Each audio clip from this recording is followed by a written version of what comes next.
Hoje a gente vai fundo num tema bem importante da saúde masculina, o rastreamento do câncer de próstata. Temos aqui um material bem completo de uma palestra recente que olha para o papel do PSA, os fatores de risco, o uso da ressonância magnética. A ideia é entender melhor como navegar nesse processo, né?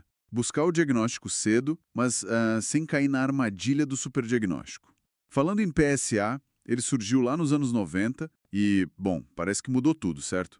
Permitiu diagnosticar bem mais cedo, antes dos sintomas aparecerem. Mas parece que isso trouxe uma questão nova, né?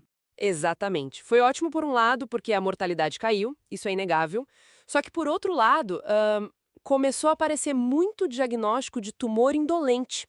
Indolente. É, aquele tipo que talvez nunca fosse causar problema real para a pessoa, sabe? Cresce devagarinho. A palestra até trouxe um dado, assim, impressionante. Dos anos 90, quase metade dos homens que foram tratados tinham tumores de baixa agressividade. Isso, claro, levanta a questão do supertratamento e, bom, dos riscos que vem com ele. Entendi.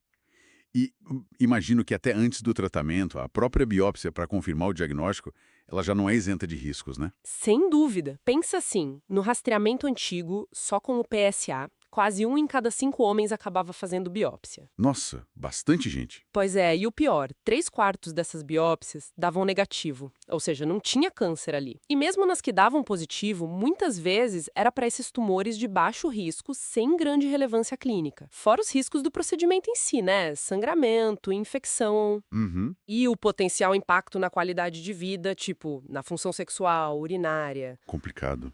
Por isso, é fundamental tentar refinar a suspeita antes de indicar a biópsia.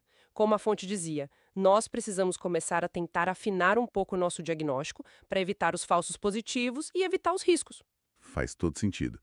Então, para afinar essa decisão, que fatores são realmente chave? O que a gente precisa olhar? Olha, a palavra é individualização. Os fatores clássicos continuam sendo muito importantes. Primeiro, a idade.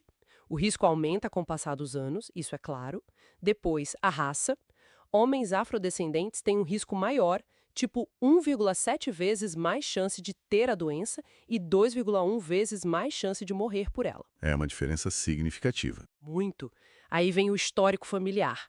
Ter pai ou irmão com câncer de próstata aumenta o risco em 2,5 vezes. E, por fim, algumas mutações genéticas específicas, como a síndrome de Lynch. Ah, sim, ligado a outros cânceres também, né? Exato. Ela pode aumentar o risco de câncer de próstata de 3 a 7 vezes.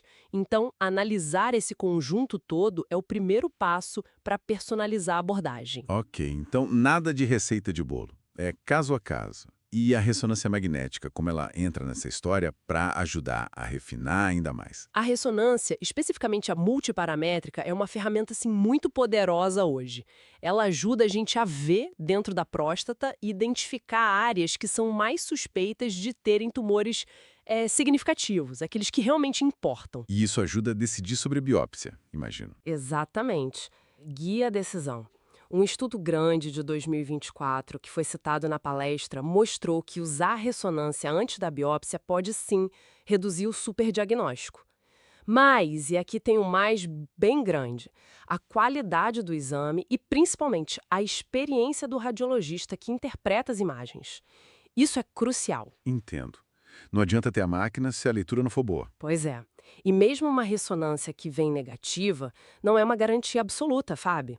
Ainda existe um risco residual, que pode variar de 19% a 28% de ter um tumor significativo ali escondido, principalmente se os outros fatores de risco forem altos. Bom ponto. E sobre o tempo? Quando é recomendado começar a pensar nesse rastreamento e quando talvez seja hora de parar? Olha, a recomendação geral é iniciar a conversa sobre o rastreamento ali pelos 45, 50 anos, para quem tem risco aumentado. Afrodescendente, histórico familiar forte. Certo. Para os outros, geralmente a discussão começa mais perto dos 50 e talvez intensificar depois dos 55. A frequência, se vai ser todo ano ou a cada 2 anos, depende muito do nível do PSA e desse perfil de risco individual.